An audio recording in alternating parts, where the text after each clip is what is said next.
दोस्तों आज दो सबसे बड़ी घटना हुई है जो सिर्फ और सिर्फ दलित समाज के लिए पीड़ादायक है। साथियों इसमें बहुजन समाज पार्टी की मुखिया मायावती जी ने आवाज उठाई है।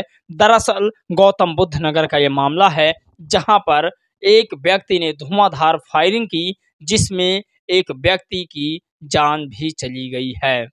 आज आपको बता दें दूसरी सबसे बड़ी खबर क्या है। हाई कोर्ट ने एक फैसला दिया है जिसे सुनकर आप लोग चकाचौंध रह जाएंगे और ये फैसला उन लोगों के खिलाफ है जो लोग बीजेपी का सपोर्ट कर रहे थे, उन लोगों के खिलाफ है जो आरक्षण वर्गीकरण का सपोर्ट कर रहे थे। आज हम जानेंगे सबसे बड़ी खबर जो लगातार वायरल हो रही है। नमस्कार दोस्तों, मैं हूं पराग और आप सभी का एक बार फिर से मैं बहुत बहुत स्वागत करता हूं। साथियों आज की सबसे बड़ी खबर है जिस पर बातचीत करते हैं। साथियों आपको बता दें दलित मोहल्ले में घुसकर चलाई ताबड़तोड़ गोलियां जिससे एक व्यक्ति को लगी और मौत भी हो गई।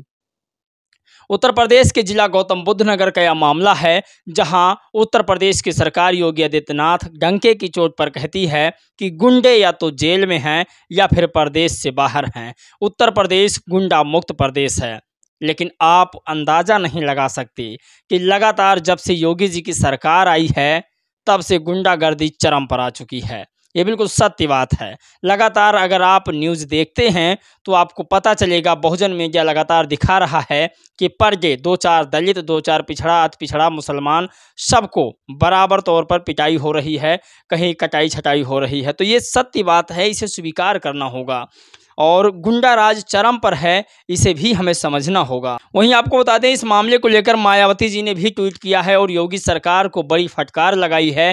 साथ में योगी सरकार को कहा कि इस मामले में जल्द से जल्द संज्ञान लिया जाए और पीड़ित परिवार की मदद किया जाए जितनी ज़रूरत है। और बड़ी खबर है और खबर एक और है। सोचिए आरक्षण वर्गीकरण जब चालू हुआ, बीजेपी ने कहा कि हम आरक्षण का वर्गीकरण करेंगे, तब मायावती जी ने कहा कि आरक्षण वर्गीकरण तो हो रहा है लेकिन इस आरक्षण को निष्प्रभावी भी बना दिया जाएगा। मतलब एक समय ऐसा आएगा कि इस आरक्षण को भी ख़त्म कर दिया जाएगा। मायावती जी एक भविष्य नेता हैं, जानकार नेता हैं। नेतागिरी के मामले में मायावती जी का मुकाबला कोई नहीं कर सकता है। मायावती जी ने कहा था कि अगर आरक्षण आज दलितों का वर्गीकरण आप कर रहे हो, बिखराव कर रहे हो, तो कल हो सकता है आरक्षण भी खत्म कर दो। वाल्मीकि समाज लगातार मायावती जी का और चंद्रशेखर का विरोध किया, पुतला फूंका, चप्पल जूतों से उनके पोस्टरों को मारा, गोबर फेंका उन पर। तमाम तरह के हथकंडे वाल्मीकि समाज के लोगों ने अपनाया। आज वाल्मीकि समाज के प्रति हाई कोर्ट ने एक फैसला दिया है। कहा है कि वाल्मीकि यानी भंगी, भिखारी और भी तमाम शब्द अगर ऐसा आप कहते हैं तो आपको कुछ नहीं होगा। हाई कोर्ट का ये फैसला है कि भंगी, नीच, भिखारी, मंगनी, not caste name Rajasthan high court drop SC/ST act case. आप कल्पना नहीं कर सकते कि अगर इन लोगों का नाम आप लोगे, अगर भंगी कह देते हो तो कुछ नहीं होगा आपको। अगर आप नीच कह देते हो, भिखारी कह देते हो और मांगने वाला मंगनी कह देते हो तब भी आपको कुछ नहीं होगा। ये हाई कोर्ट का बड़ा फैसला आया है। वाल्मीकि समाज को भंगी आप खुले तौर पर कह सकते हो, उनको आप भंगी कहकर बार बार संबोधन कर सकते हो। मायावती जी की सरकार में इन तमाम जाति सूचक शब्दों को बैन कर दिया गया था कि कोई इनका नाम ले, बाकी जाति सूचक नामों से इन्हें संबोधित ना करे। लेकिन फिर हाई कोर्ट का फैसला और बीजेपी की सरकार, इसमें ज़्यादा बोलना भी गलत है क्योंकि जिसके प्रति उन्होंने फैसला सुनवाया है वो हमेशा उनके साथ खड़ा है। आपको बता दें बहुत सारे ऐसे हैं जो वाल्मीकि समाज के लोग जो बहुजन समाज के नेताओं का सपोर्ट करते हैं। हालांकि अनुसूचित जाति में ही आते हैं वाल्मीकि समाज, लेकिन कुछ ऐसे हैं जिनके अंदर मनुवाद व्यवस्था भरा पड़ा है। जैसे दलित चमारों में भी बहुत सारे लोगों के अंदर भरा पड़ा है और बहुत सारे मुसार सुधा और बहुत सारे जातियों के अंदर भरा पड़ा है। उसी तरीक़ा से आपको बता दें जनपद अंबेडकर नगर की कचहरी विधानसभा के गांव रसूलपुर में बाबा साहब का मिशन मान्यवर काशीराम साहब के मोमेंट एवं आदरणीय बहन कुमारी मायावती जी के रीतियों एवं नीतियों से महिलाओं एवं युवाओं को जागरूक किया। डॉक्टर इंदु चौधरी लगातार बसपा मूवमेंट को आगे बढ़ा रही हैं। और सबसे बड़ी खबर देखिए, भाई लिखते हैं, प्रेम सिंह नाम है इनका, तू बीजेपी का एजेंट है, इसीलिए मुसलमानों को बदनाम कर रहा है। मैं किसी मुसलमान को बदनाम नहीं कर रहा हूँ मेरे भाई। आपने अभी हमें अच्छे से नहीं जाना है। मैं अपने समाज की आवाज़ उठाता हूँ, और जो हमारे SC ST OBC समाज, दबे कुचले समाज को या उनकी आवाज़ को रोकने की कोशिश करता है, मैं उसको ज़रूर रोकना चाहता हूँ और उनकी बातों में कटाक्ष डालता हूँ। यदि आप पर कोई अत्याचार करेगा तो सबसे पहले मैं आवाज़ उठाने की कोशिश करूँगा, फिर मैं ना देखूँगा कौन किस जाति से है आपके ऊपर अत्याचार कर रहा है। तो आप समझिए पहले मेरी बातों को। मैंने किस टॉपिक पर वीडियो बनाया था कि जातिवाद है कि जाति नहीं है।